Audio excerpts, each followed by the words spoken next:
Hello मेरे प्यारे बच्चा लोग, कैसे हो आप सब लोग। आई होप बहुत अच्छे होंगे आप सब लोग। आज मैं क्लास 9 का chapter number 3 atom and molecule का लेक्चर नंबर 2 लेकर आया हूं। इस चैप्टर के ऊपर ऑलरेडी मैंने एक लेक्चर पढ़ा रखा है जिसका लिंक आपको मिलेगा डिस्क्रिप्शन बॉक्स में। अगर आप लोग नहीं देखे हैं तो उस लेक्चर को जाकर देख लीजिए पहले।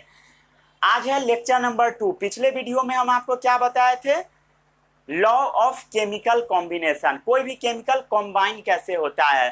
तो उसका दो बेसिक लॉ के बारे में हम आपको बताए थे। पहला लॉ था law of conservation of mass, जिसमें मैं आपको क्या बताया था कि मास can neither be created nor be destroyed. ना हम मास को क्रिएट कर सकते हैं, डेट मीन्स बना सकते हैं, ना ही उसको हम बर्बाद कर सकते हैं। इसका मतलब क्या हुआ कि sum of mass of reactant equal to sum of the mass of product. समझ में आ गया था सबको। इसके ऊपर ऑलरेडी हम लोगों ने 2 क्वेश्चंस भी कर रखा है। आई होप आप उस क्वेश्चन को घर पर 1-2 बार प्रैक्टिस जरूर किए होंगे। उसके बाद हम लोग बात किए थे सेकेंड लॉ के ऊपर, जिसको बोला थे हम लोग लॉ ऑफ कांस्टेंट प्रोपोर्शन। किसने दिया था law of constant proportion, comment box में बताइए। और ये भी बताइए law of conservation of mass किसने दिया था, मैं आपको बताया था पिछले वीडियो में। तो लॉ ऑफ कांस्टेंट प्रोपोर्शन क्या कहता है, a pure chemical compound, a pure chemical substance always consist of the same element. A pure chemical compound always consists of the same element that are combined together in the fixed proportion by mass. That are combined together in the fixed proportion by mass. I hope आपको समझ में थोड़ा बहुत आ रहा होगा। अगर पिछला lecture देखे होइएगा तो आपको जरूर समझ में आएगा। तो ये मैं आपको पिछले वीडियो में बताया था। आज हम आपको बताएंगे Dalton's atomic theory. Law of conservation of mass का जो पॉइंट सब साइंटिस्ट सब बताए थे, वो सारे पॉइंट को एक जगह डाल्टन ने लिख दिया, सर जॉन डाल्टन ने, और ये अपना एक थ्योरी दे दी है। हालांकि ये मतलब दूसरा साइंटिस्ट मेहनत किए थे, उनके मेहनत को ही कॉपी कर दिए थे। इसके वजह से ये जो अपना थ्योरी दिए थे इसमें बहुत ज्यादा कमियां निकल गया, डिमेरिट आ गया। ठीक है, बहुत जगहों पर एक गलत बता दिए थे। ठीक है, तो आज हम बात करेंगे डाल्टन्स एटॉमिक थ्योरी का मेरिट क्या है, फिर हम बात करेंगे आपको डिमेरिट क्या है। डिमेरिट पर थोड़ा ज्यादा फोकस करना है। ठीक है, जैसा आदत होता है ना हम लोगों का, लोग का गलती बताते रहते हैं पॉइंट करके, वैसे ही ये भी है। इनका जो गलती है वो आपको पढ़ना है। मेरिट के बारे में बहुत ज्यादा नहीं बताया जाएगा, सिर्फ डिमेरिट के बारे में आपको पढ़ना है। चलिए, उसके बाद आपको बताया जाएगा आज एटम के बारे में। नेक्स्ट टॉपिक है एटम, मॉलिक्यूल्स और आयंस। तो आज हम आपको बस बताएंगे एटम्स के बारे में, क्या होता है एटम उसके बारे में बताएंगे। आई होप आपको पता होगा, सेकेंड चैप्टर अगर आप पढ़े होइएगा तो आपको पता होगा थोड़ा बहुत इस सब के बारे में। नहीं पता है तो मैं फिर से आज पढ़ाऊंगा। ठीक है, उसके बाद आज हम आपको बताएंगे एटम्स का साइज कितना होता है। एटम्स का साइज कितना होता है, यहाँ पर कुछ नया नया टर्म आपको मिलेगा, जैसे कि एटम का साइज हो गया, सिंबल हो गया, IUPAC नेम हो गया। ठीक है, इसके बारे में बताएंगे हम आपको। फिर हम आपको बताएंगे एटॉमिक मास के बारे में, एटॉमिक मास कैसे निकलता है। ठीक है, ये टॉपिक थोड़ा कॉम्प्लेक्स लगता है, सबको सब याद करते रहता है बट समझ में नहीं आता है एक्चुअल में ये होता क्या, उसके बारे में हम आपको आज बताएंगे। ठीक है, फिर हम आपको बताएंगे एटॉमिक मास यूनिट के बारे में। तो इतना सारा चीज के बारे में आज हम लोग पढ़ेंगे। तो हाँ, मेरा नाम है हरिओम सिंह और बहुत बहुत स्वागत है आप सभी लोगों का हरिओम एजुकेशन में। चलिए आज के इस लेक्चर को शुरू करते हैं। आप सभी लोगों को कॉपी निकालना और कॉपी में हेडिंग डालना है डाल्टन्स एटॉमिक थ्योरी। ये थ्योरी किसने दिया था, नाम से क्लियर है, सर जॉन डाल्टन ने दिया था। ठीक है,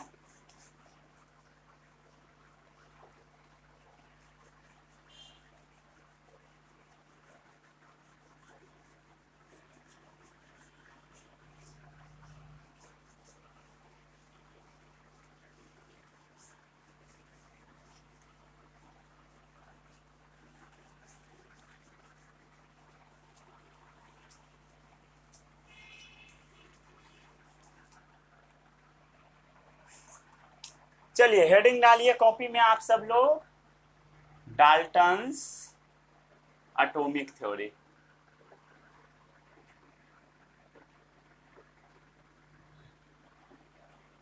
डाल्टन्स एटॉमिक थ्योरी। सबसे पहले हम लोग बात कर लेते हैं ये साइंटिस्ट ने कहा क्या। तो इनका कहना था जितने भी मैटर होते हैं, चाहे एलिमेंट, कंपाउंड, मिक्सचर, सब स्मॉलेस्ट इंडिविजुअल पार्टिकल से बने होते हैं, जिसको हम एटम बोलते हैं। All matter, element, compound, mixture is compose of small particle called as atom. चलिए, ऑल मैटर्स, चाहे कोई भी मैटर हो, चाहे वो एलिमेंट हो, चाहे वो कंपाउंड हो, चाहे वो मिक्सचर हो। एलिमेंट क्या होता है सबको पता है, कंपाउंड क्या होता है, मिक्सचर क्या होता है, पता है सभी लोगों को? नहीं पता है। जैसे मान लीजिए हाइड्रोजन एलिमेंट हो गया, कंपाउंड क्या हो गया, जब दो एलिमेंट को मिला दीजिएगा तो कंपाउंड बन जाएगा। मिक्सचर क्या होता है, किसी दो चीज को मिक्स कर दीजिए, जैसे चीनी पानी मिला दीजिए, ठीक है, चीनी पानी। मिक्सचर का एग्जाम्पल क्या है, चीनी पानी, वाटर प्लस शुगर। और भी इसका एग्जाम्पल हो सकता है, हजारों एग्जाम्पल है, ठीक है, ये सब इसका एग्जाम्पल है। तो जितने भी मैटर होते हैं, चाहे वो एलिमेंट हो, चाहे वो कंपाउंड हो, चाहे वो मिक्सचर हो, is compose of small particle.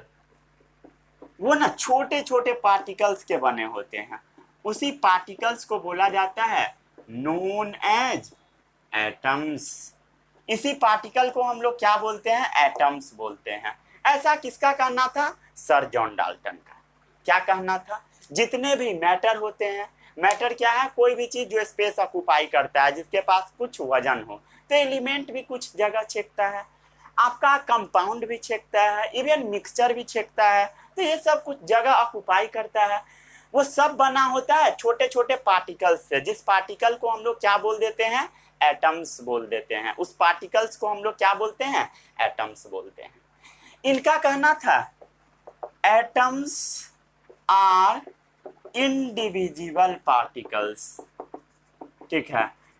Sir John Dalton का कहना था कि एटम्स को हम लोग डिवाइड नहीं कर सकते हैं, एटम्स को हम डिवाइड नहीं कर सकते, इंडिविजुअल है।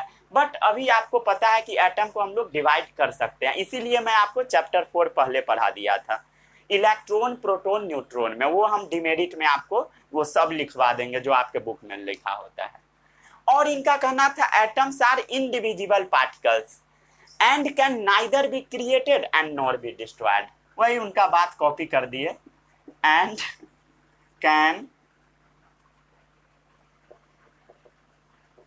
नीदर बी क्रिएटेड, ना ही हम उसे बना सकते हैं, नॉर डिस्ट्रॉयड, नहीं उसे हम बर्बाद कर सकते हैं। बेचारा ये तो बता दिए, लेकिन यहाँ पर ये गड़बड़ कर लिए इंडिविजुअल पार्टिकल से बताकर, ठीक है। पहला तो सही है, दूसरा में कुछ गड़बड़ी आ गया, ठीक है। अब तीसरा जो मैं बताऊंगा इसमें भी गड़बड़ी है, ठीक है। आइसोटोप्स, आइसोबार का कॉन्सेप्ट आएगा। क्या होता है आइसोटोप्स, आइसोबार, आपको चैप्टर 4 में पढ़ना है। अगर नहीं पढ़े हैं तो जाकर पढ़ लीजिएगा, मैं पढ़ा दिया पहले ही। अगर पढ़ लिए हैं तो अच्छी बात है, आपको और ज्यादा फील आ जाएगा, ठीक है। चलिए अब आता है third point, atom of a given element are identical in mass. इनका क्या कहना था, atoms of a given element are identical in mass. Identical का मतलब क्या होता है, सेम, इन मास। इनका कहना था कोई भी एलिमेंट होगा उसका सबका मास सेम होगा, बट ऐसा होता नहीं है। जैसे हाइड्रोजन का आप केस ले लीजिएगा, तो हाइड्रोजन का मास 1 भी हो सकता है, 2 भी हो सकता है और 3 भी हो सकता है, लिखता नहीं हूं, ठीक है। इसका मास तीनों हो सकता है, लेकिन इनका कहना था कि मास सबका सेम ही होगा, ठीक है। तो ये भी गया, atom of a given element are identical in mass. इनका कहना था atom of given element are identical in mass as well as chemical property, as well as chemical property. But इनका ये भी बात गया, ठीक है। ये पॉइंट क्या हो गया, इनका गलत हो गया, ठीक है। ये भी पॉइंट इनका कट गया। चलिए समझ में आते हैं। और इनका कहना था atoms combine in the ratio of a small whole number। Small whole number. Atom जो होता है स्मॉल होल नंबर रेशियो में कंबाइन करता है, जैसे H2O, 2 हाइड्रोजन 1 ऑक्सीजन, छोटा रेशियो है। तो ऐसा ही इनका कहना था, 2 हाइड्रोजन 1 ऑक्सीजन, 2:1 का रेशियो आ गया। तो यही इनका कहना था, atom combine in the ratio of small whole number, atom combine in the ratio of small whole number to form compound, to form.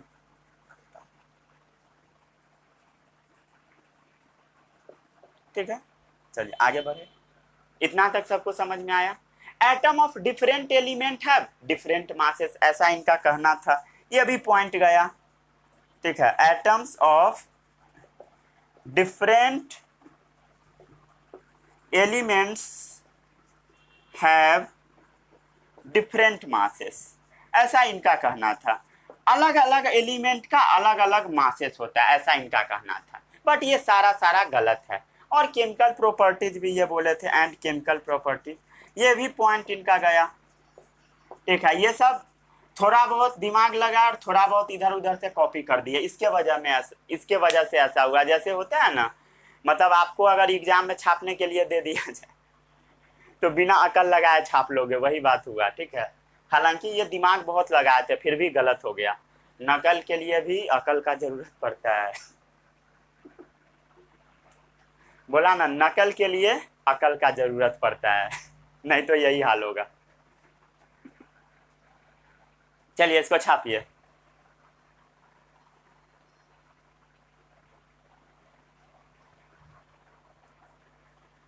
चलिए एक और पॉइंट है,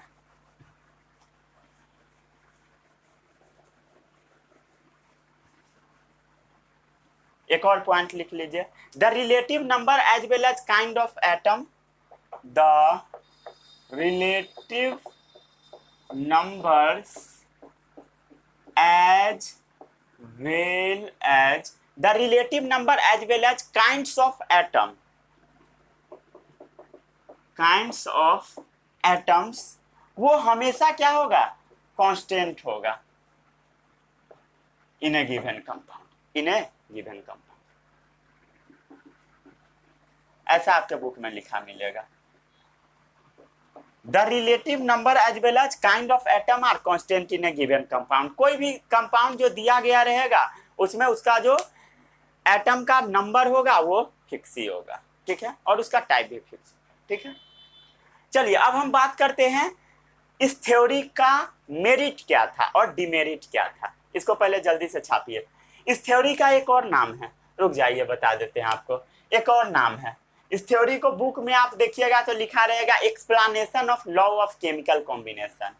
ठीक है, क्या है, explanation of laws of chemical combination. Actual में वो जो लॉज था केमिकल कॉम्बिनेशन था उसको ही कॉपी कर दिए थे साइंटिस्ट। ठीक है, बट लिखा जाता है बुक में तो हम भी आपको बता दिए। ठीक है, चल इसको जल्दी से छापिए तो सही से दिख रहा है। चलिए सही है, सब साउंड जा रहा है प्रॉपर, हाँ सब सही है।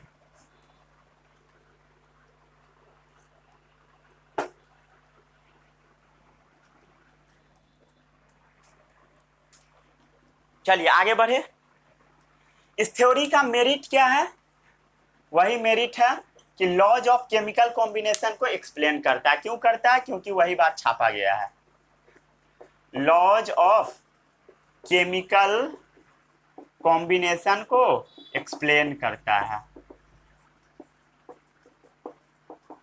चलिए अब इस थ्योरी का डिमेरिट क्या है उसके बारे में हम पढ़ते हैं। मेरिट आपका बुक में यही लिखा रहेगा। ठीक है, बस रुक जाइए देखता हूँ बुक में, वही होगा मेरिट। कि मेरिट दिया in this theory enable us to डाल, वही है, वही लिखा हुआ है बुक में।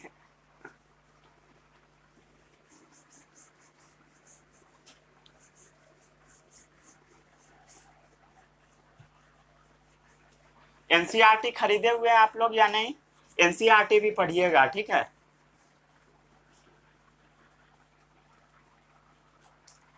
चलिए लॉज ऑफ केमिकल कॉम्बिनेशन को ये एक्सप्लेन कर रहा है।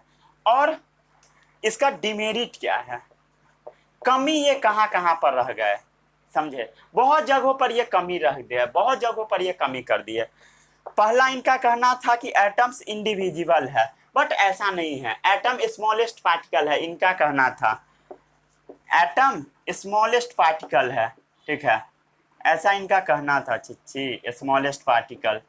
बट ये बात क्या है, सारा सारी गलत है, ठीक है, सारा सारी गलत है।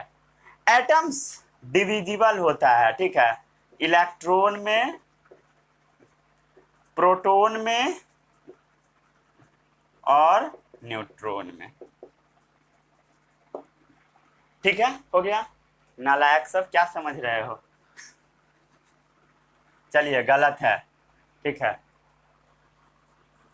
तुम लोग जो समझते हो मैं भी समझ जाता हूँ चलिए ठीक है।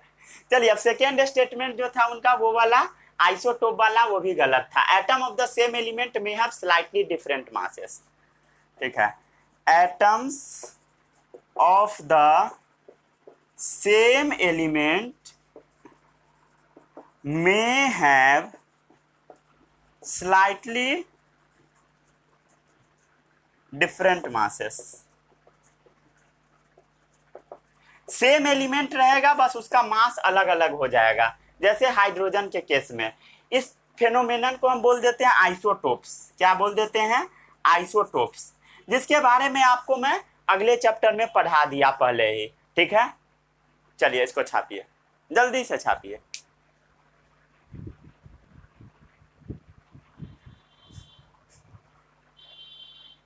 ठीक है, क्या क्या मैं बताया फिर से बताता हूं।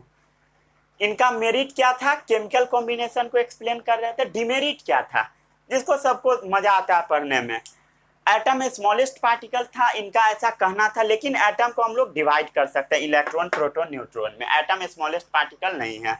और atom of the same element में have slightly different masses, isotopes. इसके बारे में आप अगले चैप्टर में पढ़िएगा, या आप पढ़ चुके होंगे। अगर मेरे साथ फॉलो करते होइएगा तो आप जरूर पढ़ लिए होइएगा, ठीक है। चलिए आगे बढ़ते हैं। अब 2 डिमेरिट हुआ, खूब सारा डिमेरिट गलती निकालने में सबको बड़ा मजा आता है कोई किसी का बड़ाई नहीं करेगा, बट बुराई सबका सब करता है, ठीक है। बट ऐसा आपको नहीं करना है, ठीक है। साइंटिस्ट अगर ये सब नहीं बताए रहते तो बहुत ज़्यादा दिक्कत होता हम लोग को पढ़ने में। अभी इन सब का बहुत बड़ा रोल है, कोई भी साइंटिस्ट का, उनका मजाक कभी नहीं बनाना चाहिए। चलिए, एटम ऑफ डिफरेंट एलिमेंट में हैव द सेम मासेस, ये तीसरा नंबर भी पॉइंट इनका गलत हो गया था। Atoms of the different element में हैव सेम मासेस, अलग अलग एलिमेंट रहेगा, समझे, फिर भी उसका मास बराबर रहेगा। इस फेनोमेनन को क्या बोलते हैं बताइए कमेंट में, क्या बोलते हैं, आइसोबार। याद है सभी लोगों को? नहीं याद है तो कोई बात नहीं है, आप मेरा लेक्चर जाकर देख सकते हैं, ठीक है, आपको मिल जाएगा प्लेलिस्ट में, ठीक है। चलिए, ये था थर्ड नंबर पॉइंट। एक पॉइंट और गलत हुआ,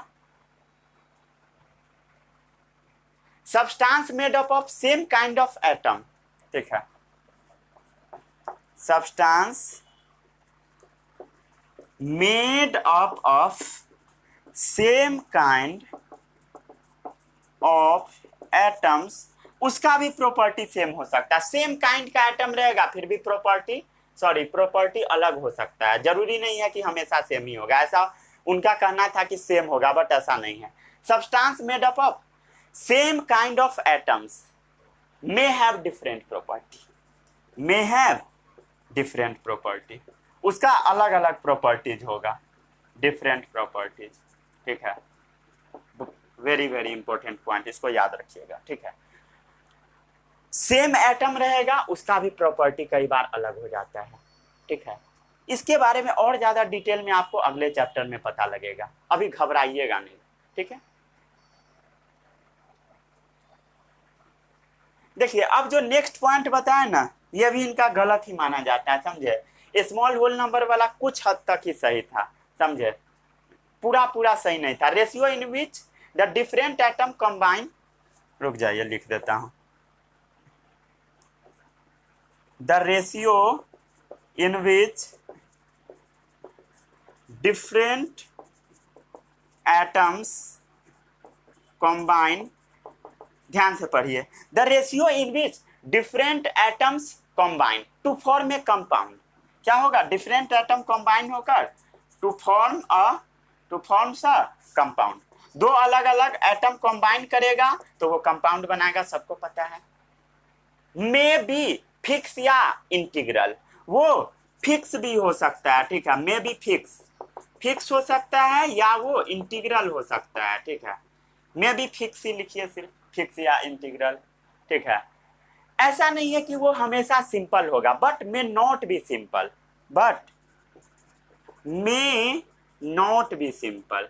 नॉट बी सिंपल। कई बार ये जो कंपाउंड बनाता है ना, उसका रेशियो एकदम सिंपल नहीं होता, इंटीग्रल होता है। मतलब समझते हो ना, इंटीग्रल मतलब समझ लीजिए वो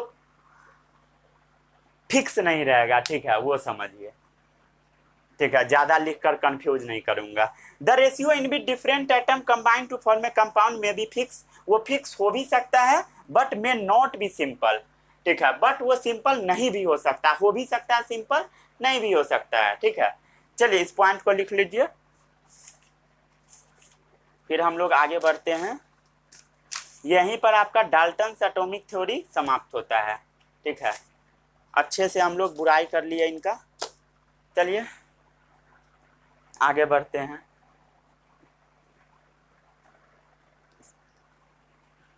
अब थोड़ा एकदम ध्यान से देखिएगा, ठीक है, टॉपिक को। हो गया?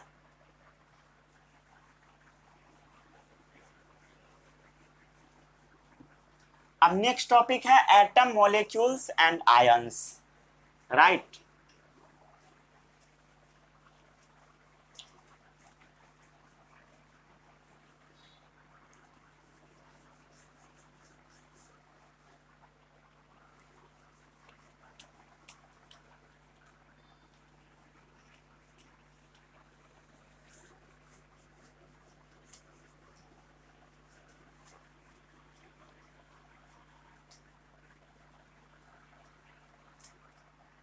चलिए अगला टॉपिक हम लोग पढ़ते हैं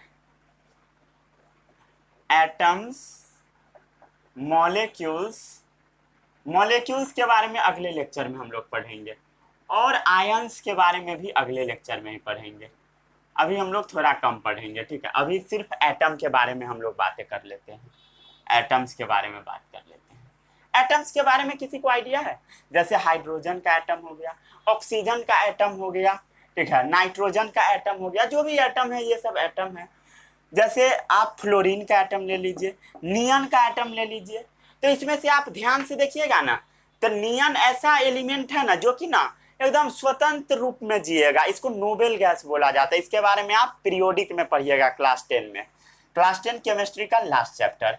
नियन क्या है? आराम से निश्चिंत से जिएगा, इंडिपेंडेंट रहेगा, किसी के ऊपर डिपेंड नहीं है, ठीक है, इंडिपेंडेंट रहेगा। लेकिन इस सब को ना किसी न किसी के ऊपर डिपेंड रहना पड़ता है, ये सब ना डिपेंडेंट है, डिपेंडेंट। जैसे देख लीजिए हाइड्रोजन कैसे रहेगा? पानी में रहेगा तो H2O फॉर्म में रहेगा, 2 हाइड्रोजन 1 ऑक्सीजन। HCl में रहेगा 1 हाइड्रोजन 1 क्लोरीन।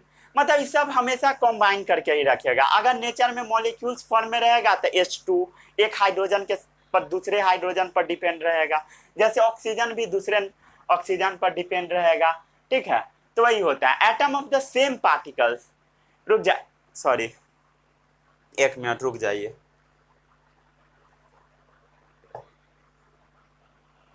चलिए 1 मिनट रुक जाइए बस। चलिए एटम क्या है? एटम ना smallest particle of the element होता है। एटम क्या है? Atoms are the smallest particles of the elements. कोई भी एलिमेंट्स का जो सबसे छोटा पार्टिकल्स होता है वही क्या है? आपका एटम्स है। एटम्स क्या है? अगर आपसे एग्जाम में पूछा जाएगा बोर्ड में तो यही लिखिएगा, atoms are the smallest particle of the element which may have या may not have independent existence, which may have या may not have independent existence, ठीक है, इंडिपेंडेंट एग्जिस्टेंस। इंडिपेंडेंट एग्जिस्ट कर भी सकता है, नहीं भी कर सकता, विच मे हैव या may not have independent existence. समझ में आ गया? But take part in a chemical reaction, ठीक है, but takes part in a chemical reaction, ठीक है, ये सब का सब क्या होगा, केमिकल रिएक्शन में पार्ट लेगा, ये भी लेगा, हाइड्रोजन, ऑक्सीजन, नाइट्रोजन, फ्लोरीन, ये सब भी पार्ट लेता है केमिकल रिएक्शन में भी, इनर्ट गैस में भी, ठीक है। आप बाद में पढ़िएगा, जब क्लास 11th में जाइएगा तब पढ़िएगा, इनर्ट गैस का जब प्रॉपर्टी पढ़िएगा तब, ठीक है।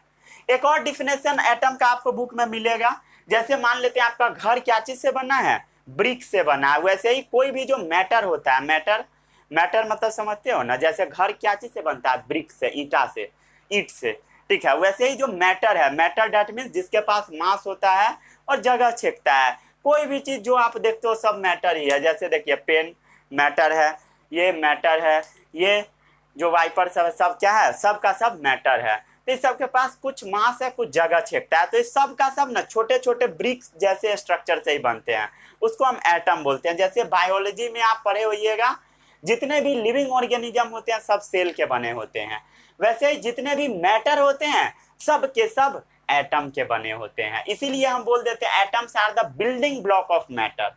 क्या बोल देते हैं?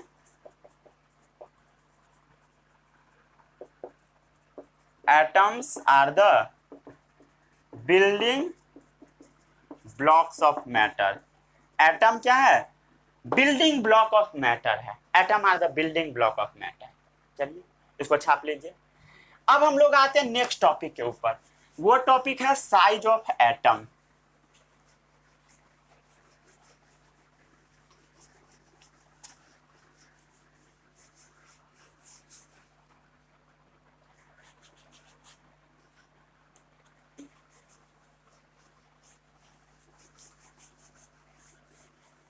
इससे रब करने पर और ज्यादा गंदा ही हो जाता है। चलिए बस एटम्स के बारे में आज बात होनी है, ठीक है। अब हम लोग पढ़ेंगे साइज ऑफ एटम्स। एटम्स का ना साइज बहुत ज्यादा छोटा होता है, समझे, वेरी स्मॉल, वेरी स्मॉल। अब आप सोच रहे होंगे कितना ज्यादा छोटा होता है, तो इसका जो रेडियस होता है ना, मान लिए ये है आपका एटम, ठीक है, तो ये इसका जो रेडियस है, रेडियस मतलब समझते हो ना, ये वाला जो रेडियस होता है, एटम गोला है तो ये इसका रेडियस हो गया, ठीक है। तो जो एटम का रेडियस होता है ना, उसको ना मेजर किया जाता है नैनोमीटर में। ये सभी ओलंपियाड में पूछे हुए हैं। किसमें मेजर करते हैं हम लोग? नैनोमीटर्स में। नैनोमीटर अब आपके मन में आएगा कि होता क्या है, तो 1 नैनोमीटर बराबर होता है 1 पर 9 0, 3 4 5 6 7 8 9। कितना? 1 नैनोमीटर बराबर 1 पर 90 मीटर, ठीक है। आपके बुक में लिखा रहेगा 1 नैनोमीटर बराबर 1/10/9 metre, 10 to the power 9 metre, ठीक है। क्या पढ़ते हैं इसको हम? 10 टू द पावर 9 मीटर, ठीक है। या ऐसे लिखा मिलेगा आपको 10 टू द पावर -9 मीटर। ये सब आप पढ़े होइएगा एक्सपोनेंट चैप्टर में, ठीक है। मैथ्स इतना भी आपको नहीं आता है तो बहुत दिक्कत होगा आगे, समझे। तो ऐसे ही मेजर किया जाता है एटम का साइज। इतना छोटा होता है नैनोमीटर में, मतलब 1 मीटर से कितना ज्यादा गुना छोटा होगा, कैलकुलेट कीजिए।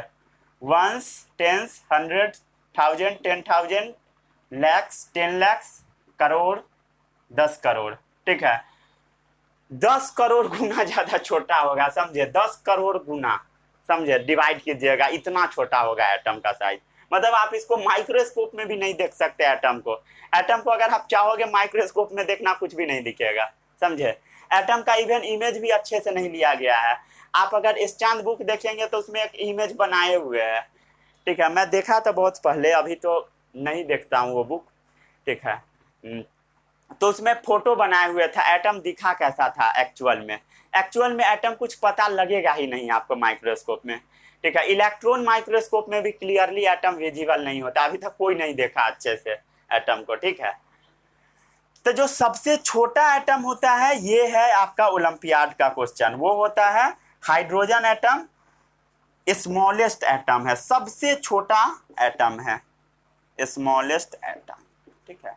अब आप सोचेंगे इसका साइज कितना होता है, तो इसका रेडियस होता है 0.1 नैनोमीटर। कितना? 0.1 नैनोमीटर, ठीक है। 1 नैनोमीटर में क्या होगा 10⁻⁹ और 0.1 में और ज्यादा छोटा हो जाएगा, समझे। मतलब इतना ज्यादा छोटा एटम होता है, इसके बारे में याद रखिएगा इसको, ठीक है। इसको नोट कीजिए, फिर हम आगे बढ़ते हैं।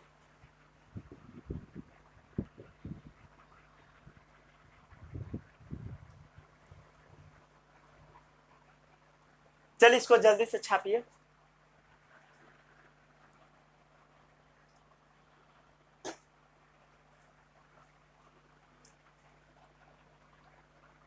अब हम बात कर लेते हैं एटम के सिंबल के बारे में।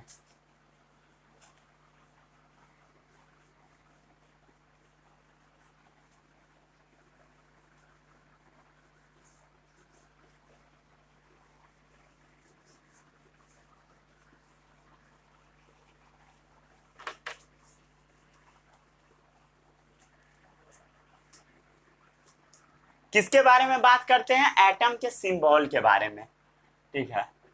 तो एटम के सिंबल के बारे में सबसे पहले जो आइडिया आया था वो आया था सर जॉन डाल्टन को, ठीक है। एटम का ये सिंबल दिए थे फर्स्ट टाइम, ये भी है ओलंपियाड का आपका क्वेश्चन, ठीक है। फर्स्ट टाइम किसको आइडिया आया था? सर जॉन डाल्टन को आइडिया आया था कि एटम का कुछ सिंबल होना चाहिए, उसको किसी चीज से हम दर्शाएंगे। जैसे इनका कहना था कि हाइड्रोजन एटम का ऐसा सिंबल बना दो, ठीक है। लेकिन इसको मतलब हैंडल कर पाना बड़ा मुश्किल था, ठीक है। याद कैसे करेगा कोई ऐसा सिंबल, कैसे याद करेगा? जैसे कार्बन का ऐसा था सिंबल, ठीक है, पूरा भरा हुआ था कार्बन का। जैसे ऑक्सीजन का इसमें कुछ भी नहीं भरा था, खाली था ऐसा ऑक्सीजन। आपको ये इसका सिंबल याद नहीं करना है, ठीक है। याद ये रखना है कि सबसे पहले सिंबल के बारे में आइडिया किसने दिया था? तो जॉन डाल्टन ने। जैसे आप देखिएगा तो फास्फोरस का ऐसा सिंबल होगा, ठीक है। फास्फोरस नहीं, सॉरी, पोटेशियम का, ठीक है। जैसे सल्फर का ऐसा सिंबल दे दिए थे, कौन दिए थे? Sir John Dalton. इसमें गड़बड़ क्या हो गया कि इसको ड्रॉ करना थोड़ा डिफिकल्ट है, ठीक है, डिफिकल्ट टू ड्रॉ। इसको ड्रॉ करना थोड़ा मुश्किल है, ड्रॉ करना क्या है? मुश्किल। इसी वजह से हम इसको यूज नहीं कर पाएंगे, ठीक है। इनकन्वीनियंट टू यूज है, इनकन्वीनियंट टू यूज है, इसको यूज करना बड़ा मुश्किल है।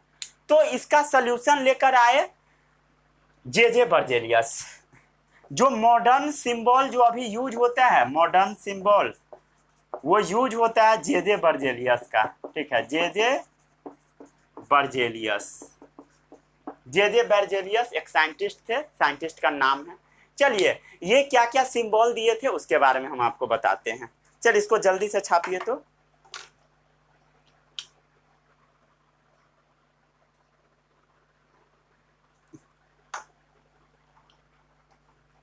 चलिए, मेरा हाथ थोड़ा पेंट हो चुका है, देखिए मेरा हाथ पेंट हो गया। सबसे अच्छा वो वाला बोर्ड है, ठीक है, डिजिटल बोर्ड। क्या होगा, थोड़ा सा आंख खराब होता है बट ये सब का झंझट नहीं रहता। हालांकि डिजिटल बोर्ड का यूज कोचिंग वगैरह में नहीं किया जाता है, ऑफलाइन में आई इश्यू के वजह से, ठीक है। यही बोर्ड चलता है हर जगह पे, बट ऑनलाइन में थोड़ा मुश्किल है। चलिए लाइट चला गया, 1 मिनट।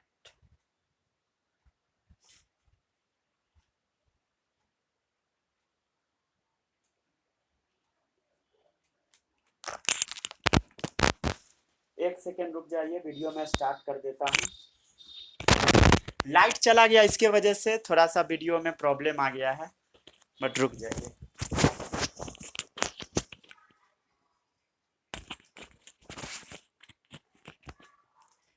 चलिए थोड़ा सा मैं और पढ़ा देता हूँ, उसके बाद छोड़ दूंगा, लाइट चला गया इसके वजह से।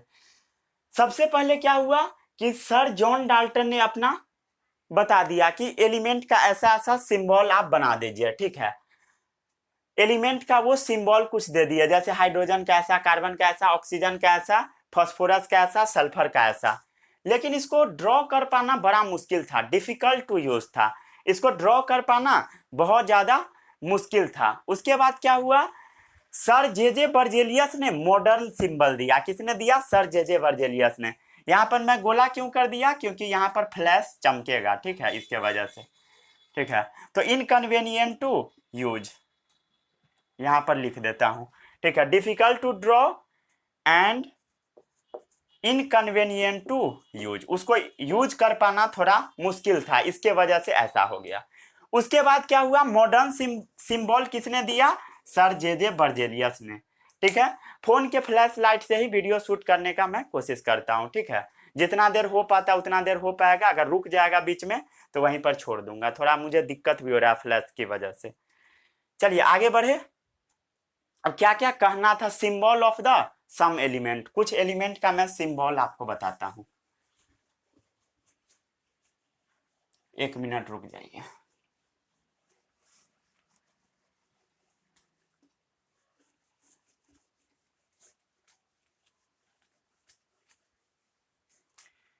चलिए हेडिंग डालते हैं आगे हम लोग, symbols of the some element, कुछ एलिमेंट का हम लोग सिंबल लिखते हैं, ठीक है। Symbol of the some element, जैसे, ठीक है, एलिमेंट और एक साइड डाल लीजिए आप, सिंबल डाल लीजिए, ठीक है, एलिमेंट और सिंबल, ठीक है। इसको आपको याद करना पड़ेगा, इसका कोई भी शॉर्टकट नहीं है। जैसे मान लीजिए एल्यूमिनियम है, एल्यूमिनियम का सिंबल होगा एल, ठीक है। आर्गन का AR, बेरियम का, आर्गन का क्या होगा? AR होगा। रुक जाइए मैं बुक से ही लिखा देता हूं ताकि कुछ छूटे नहीं, ठीक है, ठीक है, बुक से ही देखकर मैं लिख देता हूं। जैसे एल्यूमिनियम का क्या हो गया? एल हो गया, आर्गन का हो गया AR, बेरियम का जैसे क्या हो गया? बेरियम का हो गया जैसे BA, बोरोन का हो जाएगा आपका B, ठीक है। बोरोन का क्या हो जाएगा? कल मैं ये सब पूछूंगा, इसको याद करके आ जाइएगा। बोरोन का क्या हो जाएगा? B। जैसे ब्रोमीन का क्या हो जाएगा? Br, ब्रोमीन का क्या हो जाएगा? Br हो जाएगा, ठीक है। कैल्शियम का, कैल्शियम का जैसे हो जाएगा Ca, ठीक है। कार्बन का हो जाएगा, कार्बन का हो जाएगा C, ठीक है। क्लोरीन का हो जाएगा Cl, इसको याद करना पड़ेगा आपको, ठीक है, क्लोरीन का Cl, ठीक है। क्रोमियम का, क्रोमियम का हो जाएगा Cr, याद कीजिएगा इसको, ठीक है, क्रोमियम Cr। जैसे कोबाल्ट का हो जाएगा Co, ये सब आपको याद करना पड़ेगा। ये सब कुछ सिंबल है, इसको जल्दी से छाप लीजिए, फिर हम आगे बढ़ते हैं। दिख रहा है सभी लोगों को? दिख रहा है, आई होप, हाँ दिख रहा है, ठीक है, फ्लैश पर भी दिख रहा है। हो गया, इसको जल्दी से छाप लीजिए, फिर आगे बताता हूं। हो गया?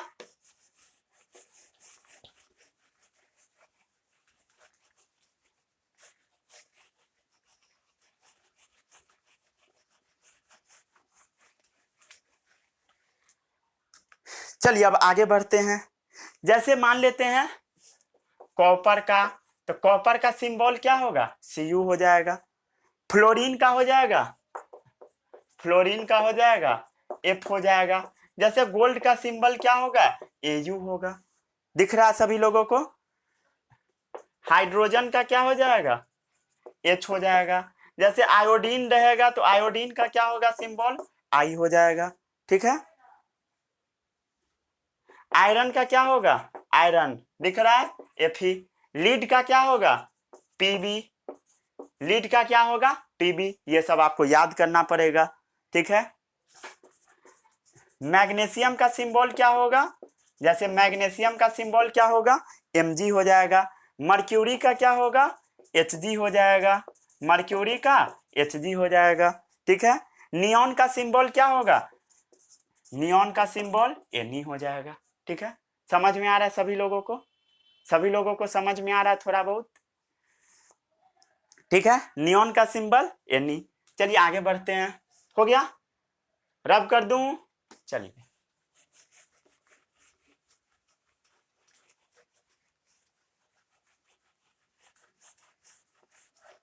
चलिए कुछ और आगे लिखा देता हूं, उसके बाद मैं छोड़ दूंगा, ठीक है। लाइट नहीं है। जैसे मान लेते हैं नाइट्रोजन है, तो नाइट्रोजन का सिंबल होगा N, ऑक्सीजन का सिंबल होगा, ये सब आपको याद करना पड़ेगा, समझे। ऑक्सीजन का सिंबल होगा O, जैसे फास्फोरस है P होगा, ठीक है। पोटेशियम है, जैसे फास्फोरस पोटेशियम में सबको बहुत ज्यादा कंफ्यूजन होता है, इसको गोला कर लीजिए, ठीक है, क्योंकि आपको ये याद नहीं होगा, इसमें जनरली सब फंस जाता है, ठीक है, इसलिए मैं गोला कर दिया, ठीक है। जैसे सिलिकॉन का क्या होगा, सिलिकॉन, सिलिकॉन का क्या होगा, SI होगा, ठीक है, SI होगा। सिल्वर का क्या होगा, AG, AG, AG, AG, OG, कहो जी सुनो जी, वो सब नहीं करना है, ठीक है। जैसे सोडियम का क्या होगा सिंबल, Na होगा। जैसे सल्फर का सिंबल क्या होगा, S होगा, ठीक है। यूरेनियम का सिंबल क्या होगा, यूरेनियम, यूरेनियम का सिंबल क्या होगा, U होगा। जिंक का सिंबल क्या होगा, जिंक का सिंबल होगा Zn, ठीक है। और भी बता दूं क्या, कुछ सिंबल बता दिया, ठीक है। आगे का टॉपिक अब हम लोग कल पढ़ेंगे, क्योंकि लाइट से बहुत ज्यादा मुझे डिस्टर्ब हो रहा है, फ्लैश लाइट से शूट हो रहा था अभी वीडियो, ठीक है। अब इससे आगे हम लोग कल पढ़ेंगे, कल का जो लेक्चर आएगा थोड़ा बड़ा रहेगा, ठीक है, बट उसमें हम लोग जो भी टॉपिक बच गया सबको कवर करने का कोशिश करेंगे, ठीक है। मिलते हैं अगले लेक्चर में, तब तक के लिए all the best, bye bye. थोड़ा क्वालिटी गड़बड़ था, इसके लिए वेरी सॉरी, बाय बाय।